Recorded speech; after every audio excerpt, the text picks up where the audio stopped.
Madam President, thank you. I've taken the opportunity over the last, all the time I've been in Congress to speak on support of Congress acting to reform and improve the Postal Service, and I'm here again today, and I'm pleased what I think is going to transpire here within the next hour.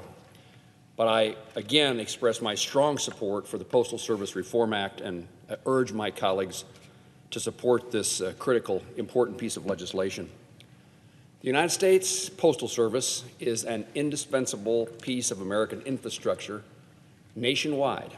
Back in my home state of Kansas, the rural communities are especially reliant on Postal Service for essential public services the agency and its employees provide. However, due to the closure of numerous rural processing facilities in Kansas and post office consolidations and closures, the quality of service and the efficiency of the Postal Service has significantly declined. The reduced effectiveness of the Postal Service hurts Americans across the board, but they have the most detrimental impact on rural places like Kansas. For as long as I've served in Congress, Kansans have detailed to me the adverse effects the declining quality of the United States Postal Service has on their lives and expressed the need for reforms to improve its efficacy. The concerns I hear from Kansans are characteristic of a larger picture. The Postal Service is struggling to keep up with its service commitments while still maintaining fiscal stability.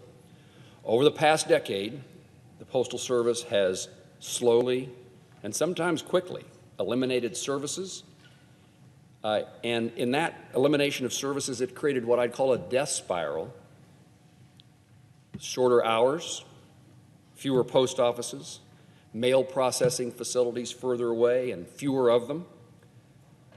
This makes life extremely difficult for Kansans, especially rural and highly rural Kansans who rely upon the Postal Service to deliver essential items like medications, because there simply isn't a pharmacy for pickup delivery nearby.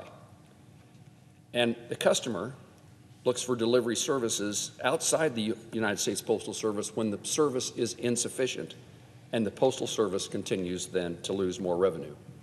For as long as I've been in Congress, I think I've met with every Postmaster General, and I've really delivered two messages, one related to this point I'm making right now, which is the solution to the Postal Service's financial condition can't simply be reducing the services. And I've also suggested that instead of hiring high-priced consultants, the Postmaster General and the Postal Service should consult with their own employees about suggestions of how to deliver better service in a more effective and efficient way and save revenue.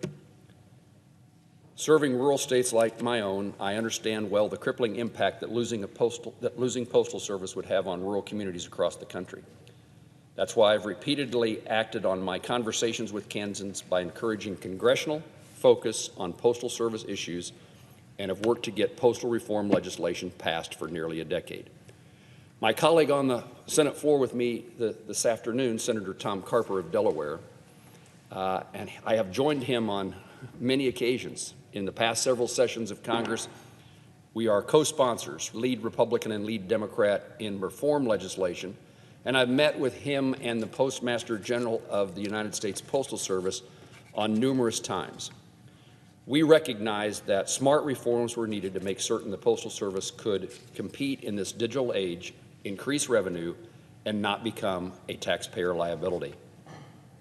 Several of the provisions of the legislation that Senator Carper and I have introduced are included in the Postal Service Reform Act that we are considering today.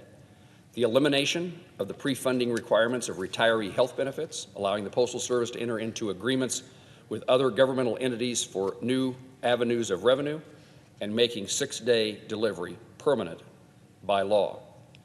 In so many instances in my conversations with Kansans at a town hall meeting or on the street or talking to the newspaper editor, the lack of timely delivery of the mail has become increasingly a problem. And what would one expect when the Postal Service is closing post offices, shortening its hours, and most importantly, closing processing facilities?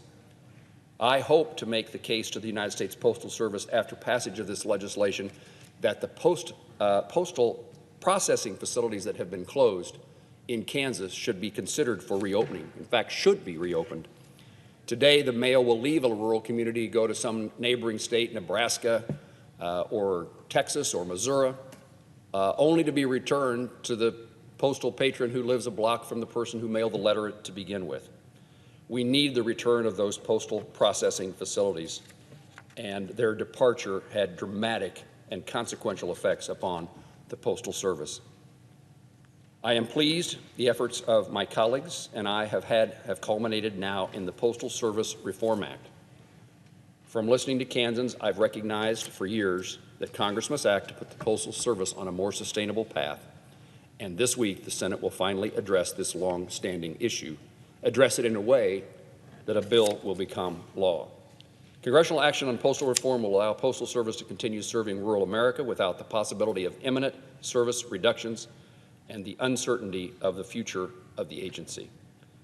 From the veterans waiting on critical medications to be delivered from the VA, to the farmer in rural Kansas needing a part for his or her machinery, to the grandparent just waiting to send a birthday card to a grandchild, this legislation puts us on a path to making certain the Postal Service can continue to be relied on to deliver when it matters most.